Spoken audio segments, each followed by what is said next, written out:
오늘 본문의 이야기는 우리가 너무 잘 아는 이야기입니다. 흔히 우리가 오병이어의 기적이라는 제목을 붙이기도 합니다. 이 이야기가 굉장히 중요한 것은, 그리고 의미가 있는 것은, 예수님이 행하신 기적 가운데 유일하게 마태, 마가, 누가, 요한복음 모든 복음서에 다 기록된 기적입니다. 그런데다가 그 많은 기적들 중에서 가장 길게 서술한 기적이 바로 이것입니다. 그렇기 때문에 이것이 우리에게 의미가 있고 또 우리에게 주는 깊은 주님의 마음이 있다고 생각이 되어집니다. 오늘 이 말씀을 우리가 보면서 이제 우리가 오늘 여러분과 함께 말씀을 나누고 싶은 것은, 많은 경우에 이 말씀을 읽으면서 주인공 스포트라이트를 누구에게 하냐면은 보리떡 5개와 물고기 2마리를 가져온 그 어린아이에게 둡니다. 그런데 오늘 그 스포트라이트를 우리가 돌려서 저는 제자들, 특히 빌립과 안드레에게 조명을 맞추어서 그 두 사람을 통해서 우리에게 주시는 하나님의 마음이 뭔지를 같이 생각해 보려고 합니다. 자, 오늘 이 상황을 여러분들이 잘 이해하기 위해서 그림을 어떻게 사람들이 그 앞에 있었는가를 한번 생각해 보시지 않겠습니까? 요한복음 6장 4절에서는요 이렇게 기록을 하고 있습니다. 마침 유대인의 명절인 유월절이 가까운지라. 여러분, 유대인의 명절인 유월절이 가까웠다고 이야기를 합니다. 이것이 어떤 의미가 있는가? 왜 이것을 기록을 했을까요? 성경은 늘 제가 두 가지를 강조를 했죠. 그림을 그리라고 했고, 그 다음에 외란 영적인 호기심을 가지라고 했어요. 왜 이 이야기를 했을까요? 예수님이 특별히 유대인들은 유월절을 30일 전서부터 유월절이 가장 중요한 절기이기 때문에 준비를 합니다. 그리고 그 유월절이 되면 성전이 있는 곳으로 갑니다. 그래서 예수님이 예루살렘으로 가실 것을 알았던 거예요. 그래서 사람들이요, 그동안 많은 사람들이 모였는데요, 10명도 모이고 20명도 모이고 100명도 1000명도 이렇게 모였었는데, 이때에는요 그래서 더 예수님을 만나기 위해서 한번 예수님이 예루살렘을 가면 또 언제 오실까 해가지고 더 많은 사람들이 모였어요. 그래서 요한복음 6장 2절은 이렇게 기록을 합니다. 큰 무리가 따르니, 이런 병자되게 하시는 표적을 보았습니다. 큰 무리들이 같이 모였다는 거예요.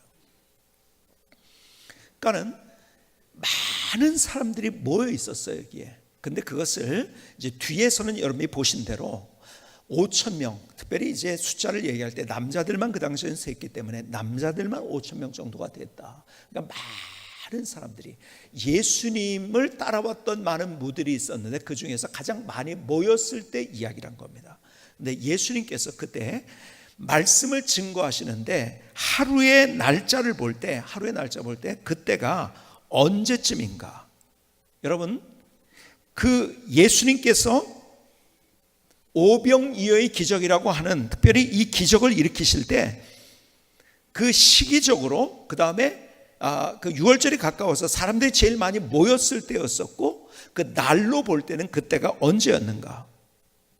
여러분, 오늘 본문은 마태, 마가, 누가, 요한복음에 다 기록된 유일한 그런 기적이기 때문에 이 마태, 마가, 누가, 요한복음 전체를 우리가 같이 가면서 이 말씀을 제대로 한번 이해해 보려고 합니다. 마가복음에서는 이렇게 묘사를 하고 있습니다. 그때가 언제인지를 마가복음 6장 35절에 보니까, 때가 저물어 가매 제자들이 예수께 나와 여짜오되 이곳은 빈들이요 날도 저물어 가니.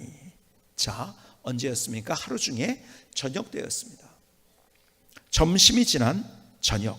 누가복음 9장 12절 날이 저물어 가매라고 했죠. 자, 그러니까요, 하루 종일 예수님의 말씀을 듣고 그들이 어쩌면 점심을 제대로 못 먹었을 것 같아요. 그렇죠? 많은 사람이 먹을 게 뭐가 있었겠습니까?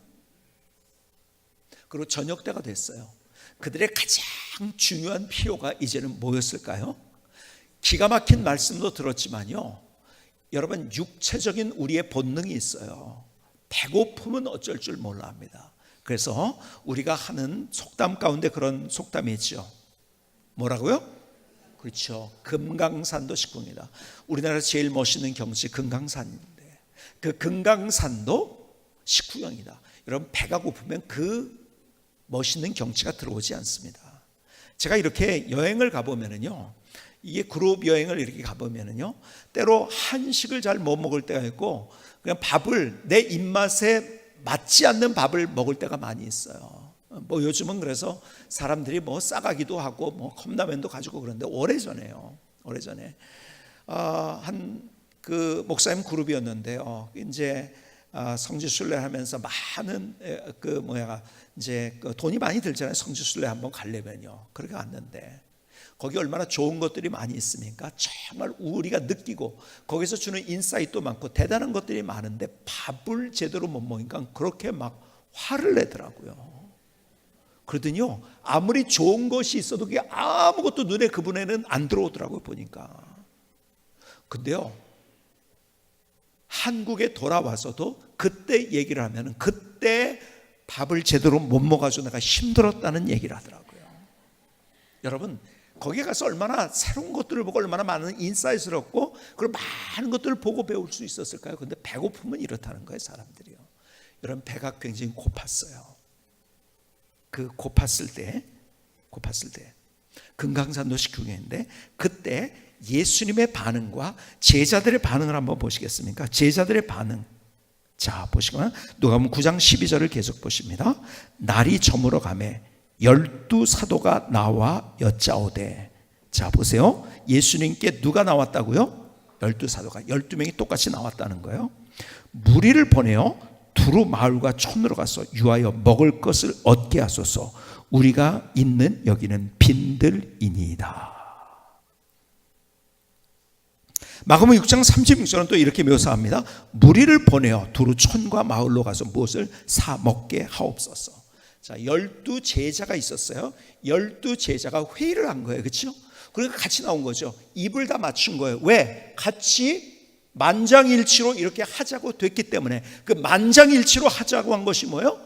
저 사람들 보내가지고 거기 밥 있는데 그런데 찾아가서 먹게 하십시오. 보내십시다. 이것이 제자들 12제자의 회의의 결과입니다. 그리고 예수님 앞에 그것을 가지고 나왔어요. 예수님 이렇게 하십시다. 그랬을 때 예수님께서 야, 만장일치로 결정을 했구나. 그러니까 그렇게 해라. 그렇게 했을까요? 마태복음 14장 16절에 보니까 예수님께서 이렇게 말씀하십니다. 예수께서 이르시되 갈 것이 없다. 너희가 먹을 것을 주라. 합의된 이야기를 가지고 나왔는데 예수님께서는 아니다. 보내지 마라. 너희가 주어라. 이렇게 얘기합니다. 자, 보세요. 예수님의 마음과 제자들의 마음을 한번 볼까요? 여러분, 예수님은 이타적이에요. 그래서 우리의 인생의 필요를 채워주시고 책임지시려는 분이십니다.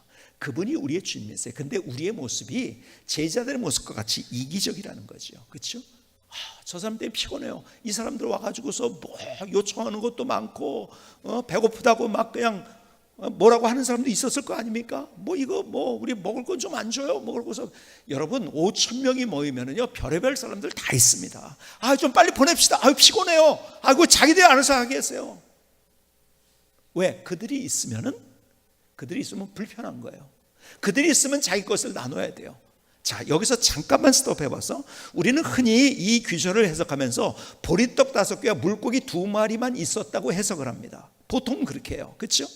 근데 진짜 그랬을까요? 여러분, 늘 성경을 볼 때요 그냥 지나가지 마시고요 문제의식을 가지고 봐야 돼요. 진짜 그랬을까요? 진짜 보리떡 5개와 물고기 2마리가 있었을까요? 그건 제자들의 말입니다. 그렇죠? 제자들이 한 말이에요. 속된 표현으로 제자들이 아마 가룟 유다 같은 사람 속에 속된 이런 표현하죠. 꼬부쳐 놓는다고 하죠. 그게 있었을 것 같아요.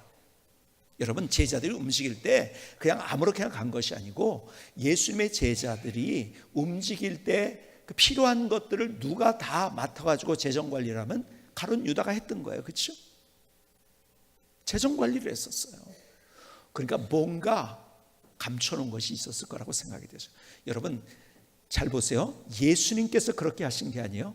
제자들이 그렇게 얘기한 거예요. 제자들의 이야기는요, 가라고 하고 아유 안 돼요 피곤하다 그러니까요, 있는 것도 내가 볼 땐 감춰놓은 것 같아요.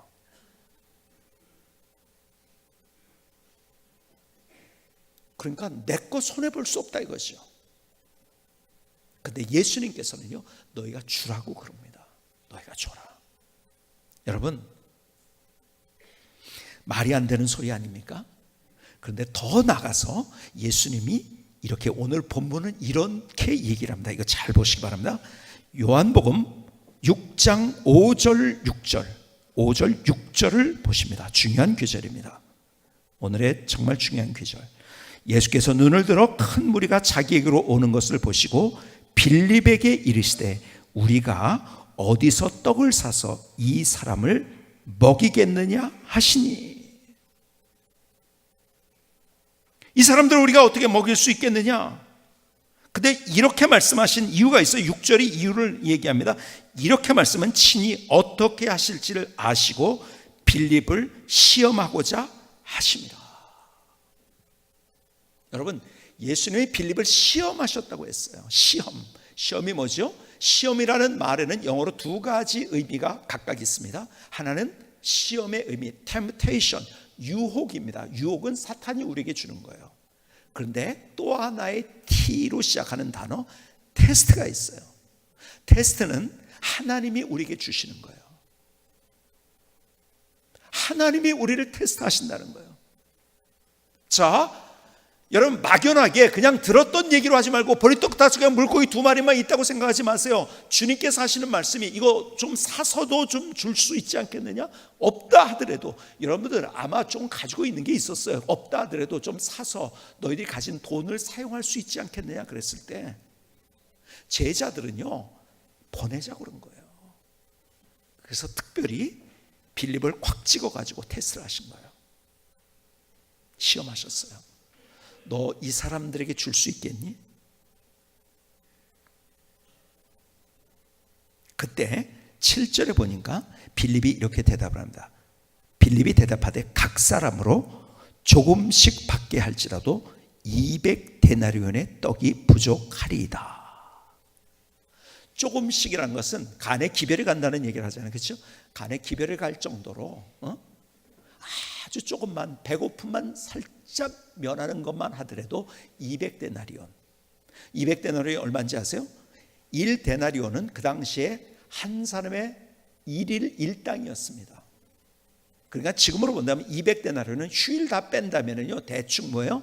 한 사람의 연봉입니다. 그렇죠? 그 당시에 지금으로 따지는, 우리 지금으로 한번 계산, 한 사람이 연봉. 근데 그것이 연봉이 들어가는데요, 이 사람들을 배불리 먹으려면 어떻게 되겠어요? 배불리 먹으려면요 아마 한 사람의 연봉이 아니라 2년치 3년치의 돈이 될지도 몰라요.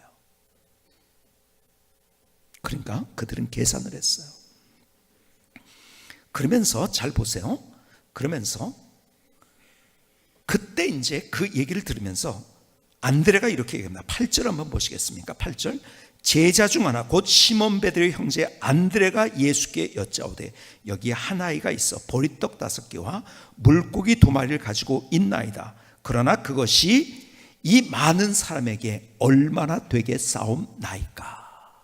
무슨 말입니까? 안 된다는 거예요. 이미 제자들은 자기들까지 회의를 딱 끝냈어요.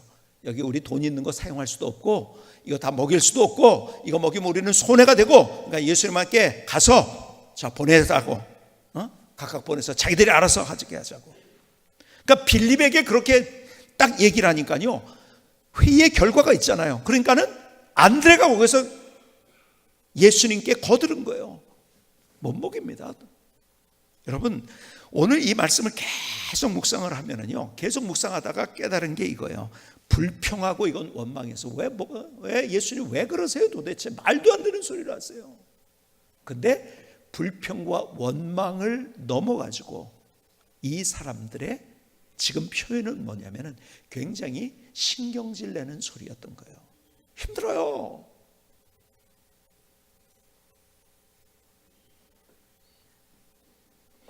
근데 주님께서 일부러 시험을 하셨다고 오늘 본문에 말씀하세요. 여러분, 여기에서 우리에게 주시는 하나님의 말씀이 있어요. 나도 모르게 갖고 있는 내 마음을 터치하시는 주님. 빌립에게 그런 게 아니라 지금 오늘을 사는 우리에게 말씀하신 거예요. 왜 그렇게 반응했을까요? 첫 번째는 계산을 한 거예요. 계산은 뭡니까? 앞에 보이는 걸 가지고 얘기하는 거예요. 그렇죠? 앞에 보이는 거.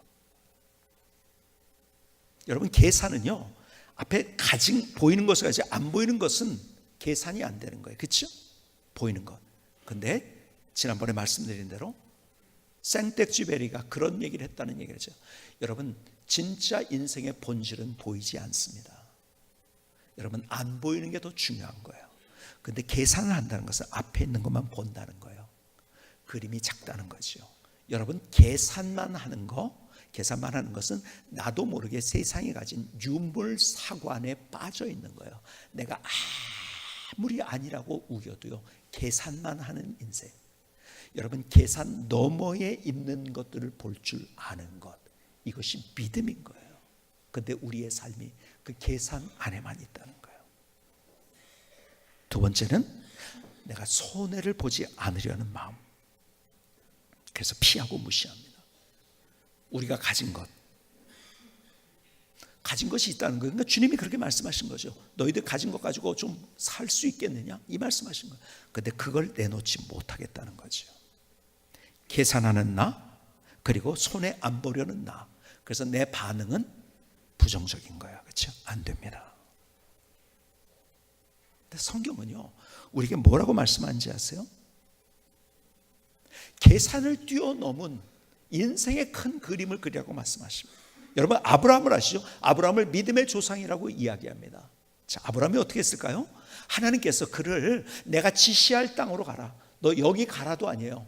내가 지시할 땅으로 가라는 거예요. 지금 일어나서 가라는 거예요. 말이 안 되는 거죠. 계산하면 계산이 됩니까? 안 되는 거죠. 여러분, 자기의 사업체가 있었어요. 그는 그 집안이 우상을 만들어서 팔던 그 집안, 자기가 가지고 있던 사업체가 있었어요. 그리고요, 그 길을 가는 것은요, 그 당시 얼마나 위험한 일인지요. 어떤 강도를 만날지 모르고요. 그리고 지금처럼 길이 좋을 때가 아니기 때문에 가다가 어떻게 굶어 죽을지, 가다가 목말라가지고 죽을지, 가다가 어떤 짐승을 만나서 어떻게 될지 모르는 그러한, 여러분, 계산을 했으면 못 가는 거예요. 믿음은 계산을 뛰어넘는다는 거죠. 자, 여러분, 그 가는 길에 롯과 같이 갔는데요, 마침내 하나님께서 그들을 축복하셔서, 그러니까 지금으로 얘기한다면 사업이 굉장히 커지게 됐어요. 같이 롯과 같이 가다가 같이 거기에 있는 같이 밑에서 일하는 사람들이 서로 분쟁이 일어난 거예요. 뭐 네 거다 내 거다 하면서 서로 막 이렇게 되니까요, 안 되겠다, 이렇게 하면 싸움을 하면 안 되니까 우리가 같이 분립을 하자, 이렇게 된 거예요. 그렇죠? 그래서 분립하자, 우리 둘이서. 근데 그때 그 상황을 창세기 13장에서는 우리에게 이렇게 말씀합니다. 창세기 13장 8절 이하를 보시면 이렇게 말씀합니다. 아브라함이 롯에게 이르되 우리는 한 친족이니라. 나나 너나 내 목자나 서로 다투게 하지 말자. 내 앞에 온 땅이 있지 아니하냐? 나를 떠나가라. 내가 좌하면 나는 우하고 내가 우하면 나는 좌하리라. 이에 롯이 눈을 들어 요단 지역을 바라본즉 소알까지 온 땅에 물이 넉넉하니 여호와께서 소돔과 고모라를 멸하시기 전이었으므로 여호와의 동산 같고 애굽 땅과 같았더라. 그러므로 롯이 요단은 온 지역을 택하고 동으로 옮기니 그들이 서로 떠난지라. 자, 무슨 말인지 알겠죠? 아브라함이 롯에게 자기가 삼촌이니까요, 야 너는 절로 가, 나는 이리로 갈게, 자기가 선택할 수 있는, 어쩌면 자기 기득권이 있어요. 근데 그는 그의 기득권을 포기합니다. 손해를 봅니다. 그렇죠? 네가 좌하면 나는 우하고 네가 우하면 나는 좌하겠다. 그래서요, 롯이 어떻게 선택했습니까? 여호와의 동산 같은, 에덴 동산 같은, 애굽과 같은, 애굽이 왜 애굽과 같다는 말이 무슨 말인지 아세요? 애굽의 나일강의 삼각주, 그래서 이집트 문화가 만들어진 거니까 나일 강의 삼각주에 그 비옥한 것 같은 그러한 땅이라는 것이요. 야, 저기 가면 잘 살겠구나. 야, 저기 가면 이제 드디어 내가 더 멋지게 살겠구나 한 것을 선택한 거예요. 근데 결과는 어떻게 했나요? 그 도성은 멸망하는 도성이 됐어요. 그렇죠? 여러분, 믿음은 손해를 감수하는 거예요. 믿음은 보이는 것을 가지고 계산하는 것이 아니에요. 조금 더 쉽게 여러분들에게 말씀드리니까 구체적으로 제가 이렇게 여러분에게 말씀드리겠어요. 여러분, 예를 들어서 유산을 받게 됐어요. 그 유산 받는 것 때문에 사람들이 너무 싸우는 것을 많이 봤어요. 그것 때문에 분쟁이 있고요, 원수가 되고요. 그 다음에 그것 때문에 제가 그렇게 친밀하던 형제들이요, 그것 때문에요, 법으로 가가지고서 완전히 이거는 세상에 그런 원수가 없어요. 여러분, 그렇게 됐을 때 우리는 이것을 이렇게 선택해야 된다는 거예요. 여러분, 여러분들이 다른 사람보다 1,000만 원을 좀 덜 받게 됐어요. 아니 1억 원을 좀 덜 받게 됐어요. 그래도 손해보는 것을 선택하라는 거예요. 내가 그것을 가지고 법으로 가고 내가 이것을 막 어쩔 줄 몰라서 받으려는 이유가 뭘까요? 가버리면 아무리 아니라고 해도 그것이 나를 책임져 주고 나를 행복하게 해줄 것이라는 내 안에 깊은 곳에 있는 마음이 있는 거예요. 여러분, 겉으로 내가 난 돈 가지고 따지는 사람 아니야, 우리가 다 그렇게 얘기합니다. 그런데 우리의 깊은 마음속엔 그게 있는 거예요. 그게 나의 인생을 책임져 줄 거다. 그것이 나의 인생을 행복하게 해줄 거다. 아니요, 그건 너머에 그것이 내 인생을 책임져 주는 것이 아니라 하나님이 나를 책임져 준다면 내가 손해볼 수 있는 거예요. 내가 포기할 수 있는 거예요. 근데 우리는 그걸 못하는 거예요. 그래서 예수 믿는 사람들이 더 지독하다는 얘기를 듣기도 합니다. 가슴 아픈 일이죠. 그리고는 명분이 있어요. 이거 이래가지고서 내가 좋은 일에 쓴다고. 아니에요. 좋은 일에 쓰기 전에 이미 원수가 되고 그 사람들과 그렇게 됐을 때 내 인생은 이미 깨진 거예요. 뭐가 더 좋은 일인지 아세요? 양보하는 거, 포기하는 것이 훨씬 더 좋은 일이에요. 가만히 정말 내 안에 깊은 속에 있는 것을 들여다보면 그것이 내 인생을 책임져 주고 그것이 내 인생을 행복하게 해줄 거라는. 아니에요. 주님께서 우리에게 말씀하시는 그런 계산을 포기하라는 거예요. 그런 계산은 그거는 진화론적인 앞에 유물사관에 입각한 보이는 것만 판단하는 그것 아니에요. 내 인생을 그게 책임져 준다고? 아니에요. 하나님이 내 인생을 책임져 주시는 거예요. 거기에서부터 하나님의 드라마가 뭔지, 하나님의 역사가 뭔지를 우리가 체험한다는 거예요. 정말 우리가 예수님의 제자로서 다르게 인생을 살아가야 되는데 그런 영향력을 주지 못하고 우리의 삶을 살아가고 있는 거예요. 아니요, 우리가 손해봐도 오늘 본문에서 주님께서 우리에게 말씀하신 강력한 메시지, 우리의 생각을 터치하시는 거예요. 손해봐도 그래서 포기하는 것이다.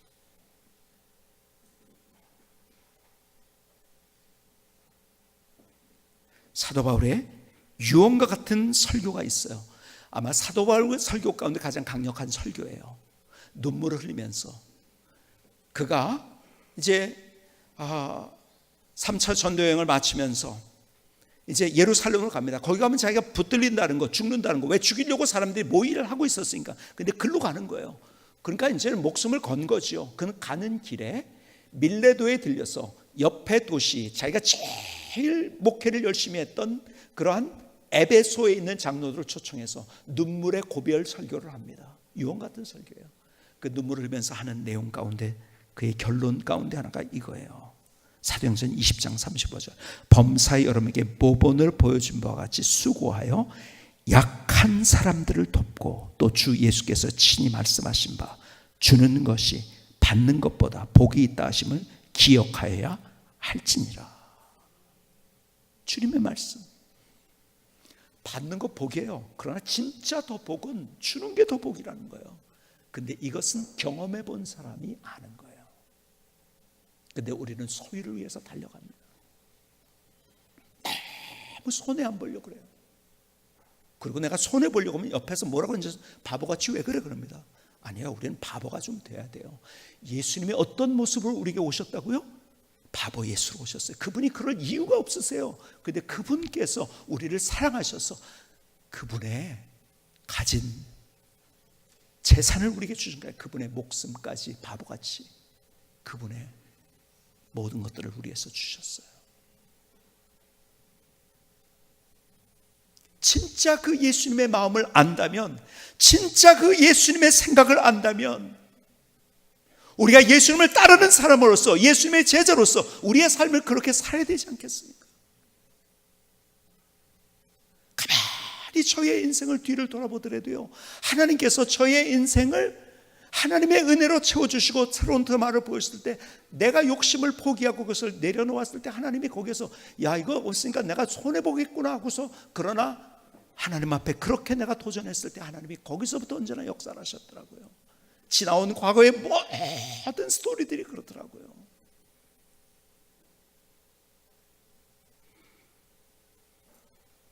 오늘 주님께서 우리에게 하시는 말씀이 그거예요. 제자들과 예수님의 생각이 틀렸어요.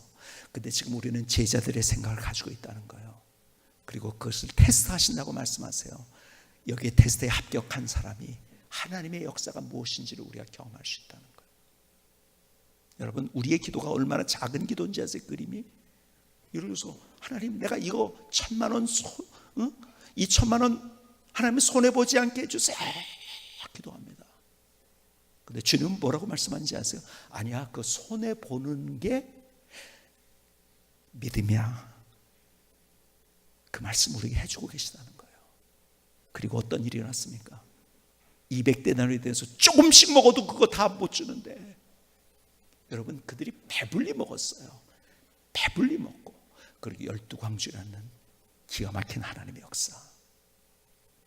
오늘 이것을 통해서 여러분, 예수님께서 일으킨 기적은 늘 사인이라고 했죠. 사인은 미라클, 기적 플러스 우리에게 주시는 메시지가 그 안에 있는 거예요. 그 메시지가 그거예요. 내가 생각했던 것보다 더 부유하게, 더 풍성하게, 야, 주님이 내게 이런 일을 보이셨네. 세상은요, 나도 모르게 지금 계속 여러분이 강요를 당하고 있어요. 우리를 오리엔테이션 그렇게 하고 있어요. 뭐라고요? 너 쉬어야 돼, 자꾸. 너무는 안 돼, 이거예요.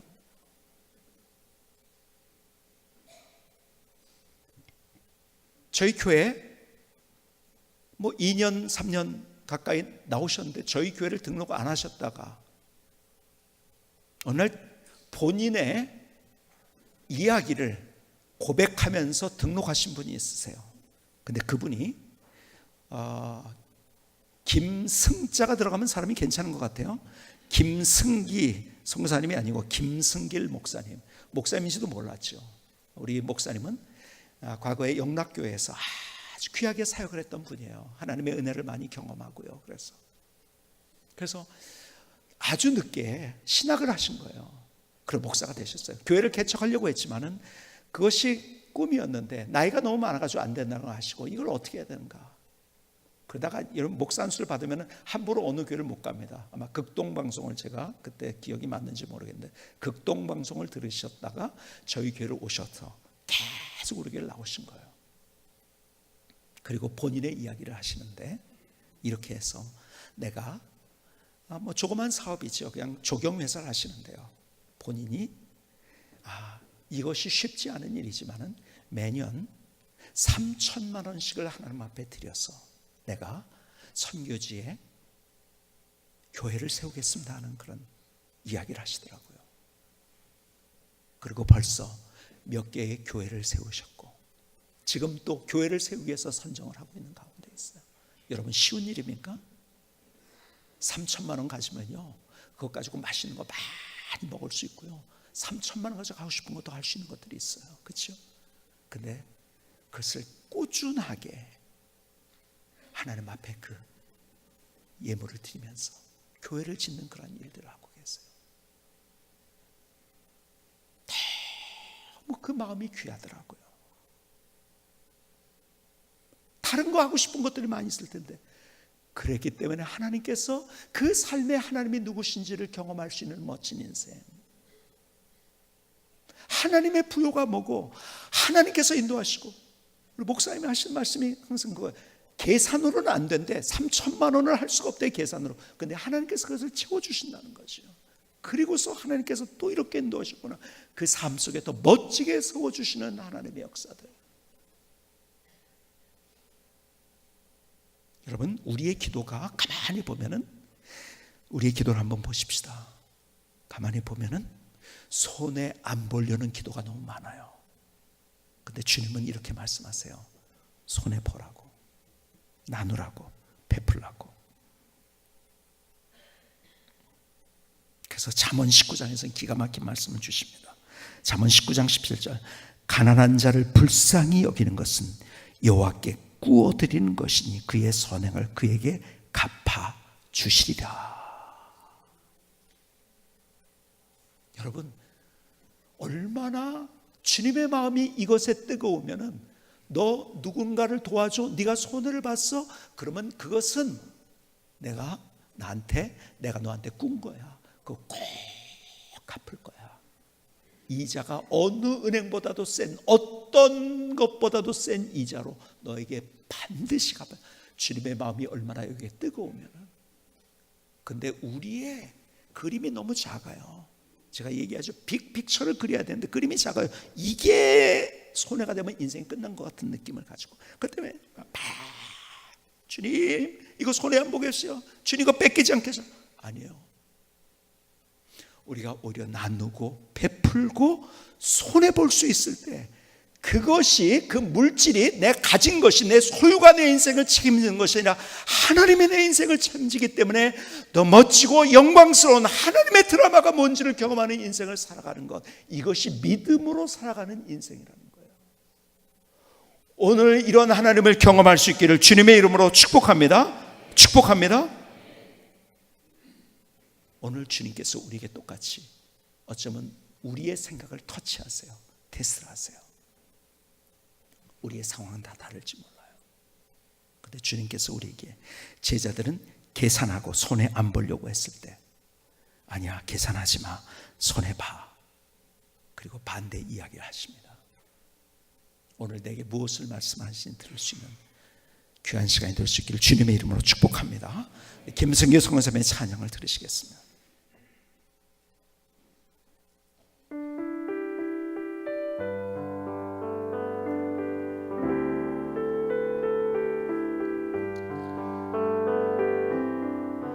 이기적인 마음은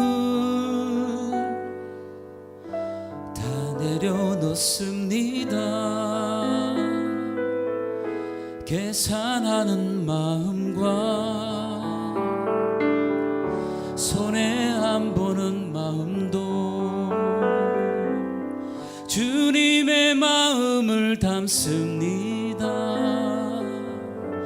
나를 부르시는 주님, 받는 것이 복이 아니고 주는 것이 복입니다. 나의 가슴을 엽니다. 나의 손을 펴니다. 내 삶을 새롭게 터치하시고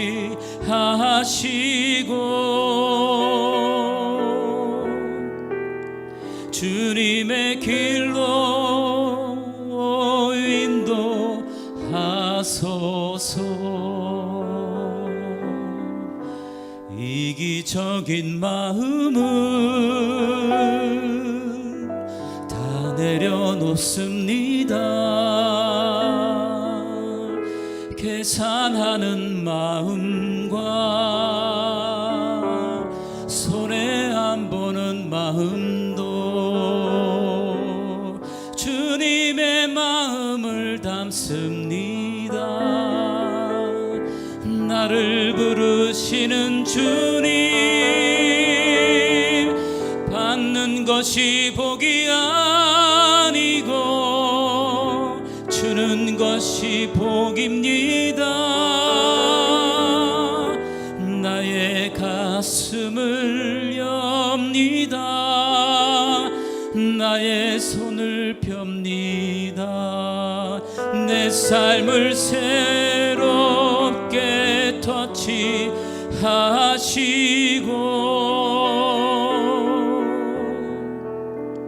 주님의 길로 인도하소서.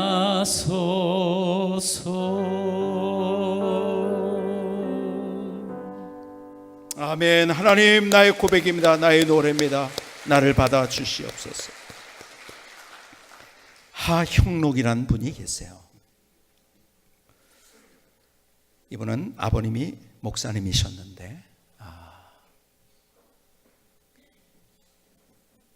소위 말해서 문둥병에 걸린 사람들, 나병 환자들을 위해서 헌신하시다가 그리고 본인이 서원한 그러한 기간이 있었는데 그것을 넘기고 내가 한번 2배로 그렇게 하겠다, 그렇게 섬긴 다음에 미국으로 가셔서 목회를 하셨어요. 그 목사님의 아들이 하형록이라는 분이에요. 이분이 책을 하나 썼는데 P31이라는 거예요. P31, 우리나라 말로 얘기한다면 잠언, 프로버브라는 말인데요. 잠언 31장, 자기의 인생의 지표가 되는 잠언 31장의 말씀이고, 특별히 20절에 그는 곤고한 자에게 손을 펴며 궁핍한 자를 위해 손을 내밀며, 이것이 삶의 모토입니다. 이분이 건축회사를 만들었는데요, 지금 얼마나 이 회사가 대단한지 미국에서 젊은 사람들이 가고 싶은 직장 100위 안에 드는, 얼마나 수많은 직장들이 있습니까? 회사가 있습니까? 근데 가고 싶은 직장 100위 안에 드는 정말 대단한 직장을 만들었죠. 이분은 이 회사를 만들면서도 내가 돈 벌겠다는 것이 아니라 이것을 통해서 다른 사람을 어떻게 섬길 것이냐가 늘 목표예요. 그래서 그 이야기가 P31이라는 책에 저희 교회에서 오래전에 이 추천도서로 한 적이 있습니다. 이분의 책을. 근데요, 이분이 2번째 책을 Favor라는 책을 썼어요. Favor라는 책을. 그러면서 Favor라는 책을 쓰면서 이런 얘기를 하는 것을 들었어요.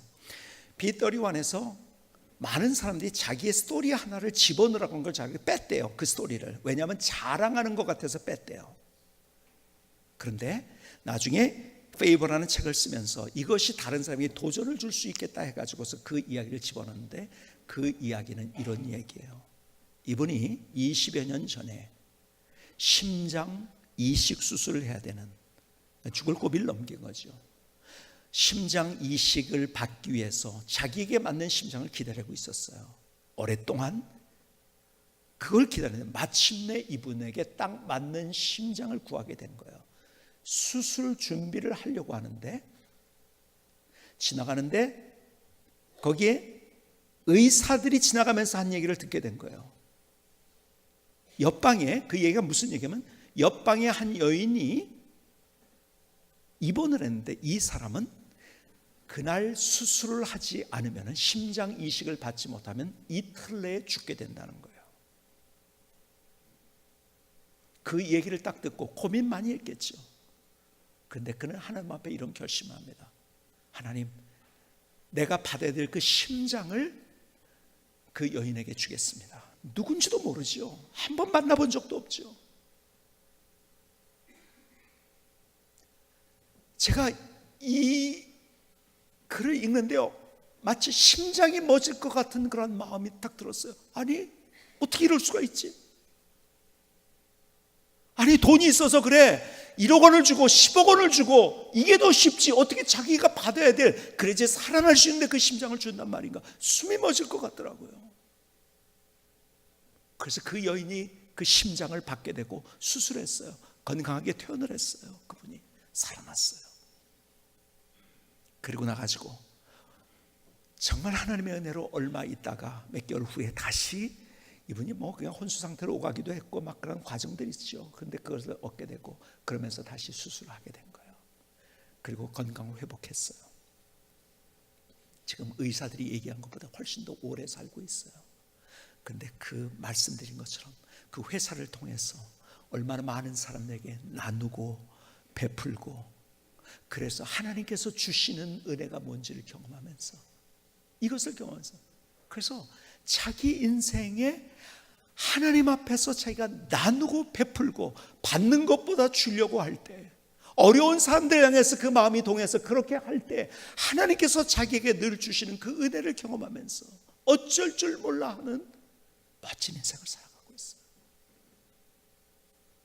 그것이 페이버라는 책에 기록이 되어 있어요. 누구는 심장을 주려고 하는데 나는 어떤 모습인가? 사실은 오늘 또 제가 그렇게 살려고 노력했지만은 하나님 앞에서 하나님 나도 그렇게 하게 해주십시오. 하나님 내가 오히려 손해보고 그렇게 결정하고 하려고 했지만 그러나 세상은 또 손해보지 말게 만들어 바보 같다고. 그래서 또 우물쭈물하고 있는 나에게 도전을 주시는 말씀이 오늘 또 본문의 말씀이에요. 오늘 주님께서 내게 다시 말씀하신 것, 우리 모두에게 말씀하신 것, 빌립에게 테스트하신 것처럼 우리를 테스트하시는 하나님. 이사야서 58장 10절 이하에 있는 말씀을 조용히 한번 묵상해 보지 않겠습니까? 줄인 자에게 내 심정이 동하며 괴로워하는 자의 심정을 만족하게 하면 내 빛이 흑암 중에서 떠올라 내 어두움이 낮과 같이 될 것이며 여호와가 너를 인도하여 메마른 곳에서도 내 영혼을 만족하게 하며 내 뼈를 견고하게 하리니 너는 물된 동산 같겠고 물이 끊어지지 아니하는 샘 같을 것이냐. 나누고 베푸는 삶 속에 메말라도 거기에 꽃이 피고 열매가 맺는 물된 동산 같은 인생을 너에게 만들어 줄 것이다. 오늘 다시 믿음으로 우리가 결정하십시다. 믿음으로 결단하십시다. 믿음으로 설계하십시다. 믿음으로 판단하십시다. 하나님께서 내게 무엇이라고 말씀하신 것을 듣고 세상이 들려주는 얘기가 아니라 하나님이 내 가슴에 들려주는 그 음성을 들으며 오늘 내 인생을 다시 세울 수 있는 귀한 시간 될 수 있기를 주님의 이름으로 축복합니다. 기도하시겠습니다. 조용하지만 뜨거운 기도를 주님 앞에 드리십시다.